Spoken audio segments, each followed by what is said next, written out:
بسم اللہ الرحمن الرحیم۔ السلام علیکم۔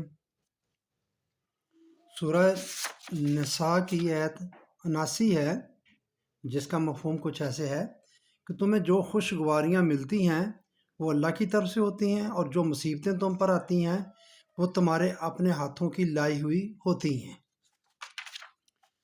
تو حسنات، زندگی کی خوشگواریاں سب اللہ کی طرف سے ملتی ہیں، اور مصائب و الام تمہارے اپنے ہاتھوں کے لائے ہوئے ہوتے ہیں۔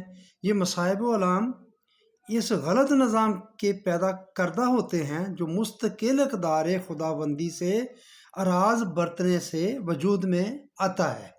اگر معاشرہ ان اقدار کے مطابق قائم ہو تو پھر ہر طرف سے حسنات کی بارشیں ہوتی ہیں۔ یہ اقدار قرآن کے اندر محفوظ ہیں، اس لیے خود قرآن کو بھی خیر کہا گیا ہے۔ سورہ نحل میں ہے وَقِیلَ لِلَّذِینَ اتَّقَوْا مَاذَا أَنزَلَ رَبُّکُم۔ یہ مخالفین جماعت مومنین سے پوچھتے ہیں تمہارے رب نے تمہاری طرف کیا نازل کیا ہے؟ قالوا خیرن۔ یہ 30 نمبر آیت نحل کی۔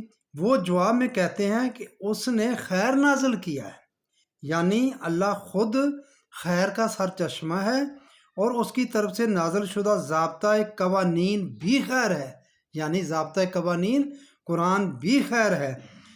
اس کے مطابق عمل کرنے سے انسانی زندگی ہمتاً خیر ہو جاتی ہے۔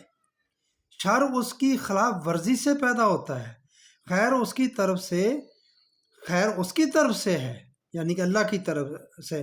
شر خود ہمارا آوردہ۔ یہ خیر کیا ہے؟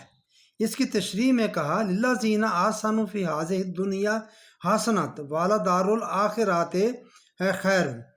یہ بھی سورہ نحل کی 30۔ جو لوگ مستقل اقدار کے مطابق حسن کارانہ انداز سے زندگی، جنہیں ہم اعمال صالحہ کہتے ہیں، بسر کرتے ہیں، انہیں اس دنیا میں بھی خوشگواریاں عطا ہوتی ہیں، اور آخرت کی زندگی میں بھی خوشگواریاں ملتی ہیں۔ یہ ہے ایک طرح سے خیر مطلق۔ آخر میں بعد میں بات ہوگی۔ طبعی یا حیوانی سطح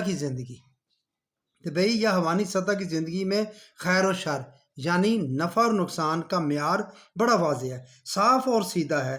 جس بات یا کام سے مادی مفاد حاصل ہوں وہ خیر، اور جس سے مادی نقصان ہو وہ شر۔ اس سلسلہ میں اتنی بات اور بھی پیش نظر رکھنے کے قابل ہے کہ اس معیار کے مطابق کوئی شے مستقل طور پر باعث خیر یا موجب شر قرار نہیں پا سکتی۔ ایک ہی چیز جو ایک وقت میں اس وقت کے حالات کے مطابق منفعت بخش ہے، دوسرے وقت میں با تبدیلی حالات مضرت رساں ہو سکتی ہے۔ صحت کے زمانے میں دودھ منفعت بخش ہے، نزلہ زکام کھانسی میں مضرت رساں، یا مقدار کے اعتبار سے ایک گلاس پانی منفعت بخش ہے اور ایک مٹر کا پانی مضرت رساں۔ اس اعتبار سے کہا جاتا ہے کہ خیر اور شر اضافی ہیں، ریلیٹیو ہیں، مطلق ایبسولوٹلی نہیں ہے۔ یہ ہے طبعی زندگی کے نفع اور نقصان۔ آگے دوسری بات کریں گے ہم انسانی ذات کے حوالے سے، اس کے نفع نقصان کیسے پیدا ہوتا ہے۔